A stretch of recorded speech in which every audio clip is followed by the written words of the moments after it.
Sisi hapa tuoni mambo kama serikali inatusaidia kwa sababu kusanya ushuru wanakusanya. Lakini mambo kwamba kitu tandake hiyo kweli tuoni.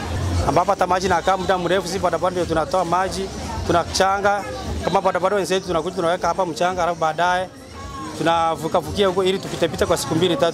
Unajua Mabera ndio soko yetu kubwa sana kwa sub county. Na ni soko chafu sana. Unaweza ona nyuma yetu. Hii ndio soko tunakaa nayo. Hivyo ndio inakaa siku zote. Sababu takataka ni nyingi, inapaili hapa kwa miezi na miezi. Wakati unaambia county government ikuje chukua hii takataka, wanakuambia hawawezi kuja kwa sababu Mabera haikuwapea kura.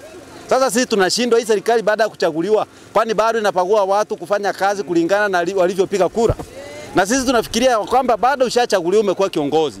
Kazi yako ni kuhudumia watu wako wote. Kwa hivyo wametelekeza hii soko. Tumepata masimu, tumesikia watu already wanaugua, yanatahatarisha maisha yao kabisa kwa sababu kama hakuna maji, hakuna choo, hii uchafu inaachwa hapa. What do you expect? Of course watu watakuwa wagonjwa. Na ili hali hii serikali haina hata aibu ndogo. Eti wanashinda hapa wanataka watu wakate ushuru. Magonjwa ni mengi yanayoambatana na mambo ya takataka. Kama kipindupindu hiyo, kama hiyo kolera. Tukikaa sehemu kama hii inatudhuru afya yetu kwa sababu hii sehemu ndio kukaa sehemu kama hii na sasa tunaletea shida. Hata wamama ambao wanakaa hapa ambapo wanatuuzia hapa wanajua wanaleta shida kwa sababu wanauza hata bucha siku hapa wanauzanga, ukiona hizi zinakaa huko hapo ndio tunaenda kununua hapo. Alafu baadaye mboga inakaliwa hapo na hakuna sehemu inakaa ni chini tu. Sasa shida imekuwa ya kwamba sisi tukitoa ile takataka tufikisha hapa, hawataki kukolekti waende kutupa huko kwa dumping site ile Isibani. Tumesukumana nao wanakuja hapa na tractor. Wakikuja wazoe tribu moja, wanarudi wanasema kwamba tractor imeharibika.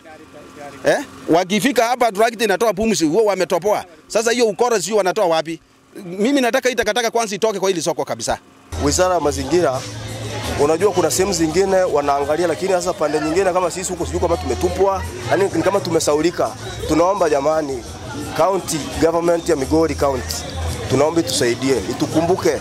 Tusikumbukane tu wakati wa kura, tukumbukane pia kwa matatizo kama haya. Ningeomba kwamba serikali usaidie tu hichi tutengenezee sehemu iwe safi. Hii shughuli tumeanza leo hapa, tutaifanya mpaka ile siku county itakubali kuja kutufanyia.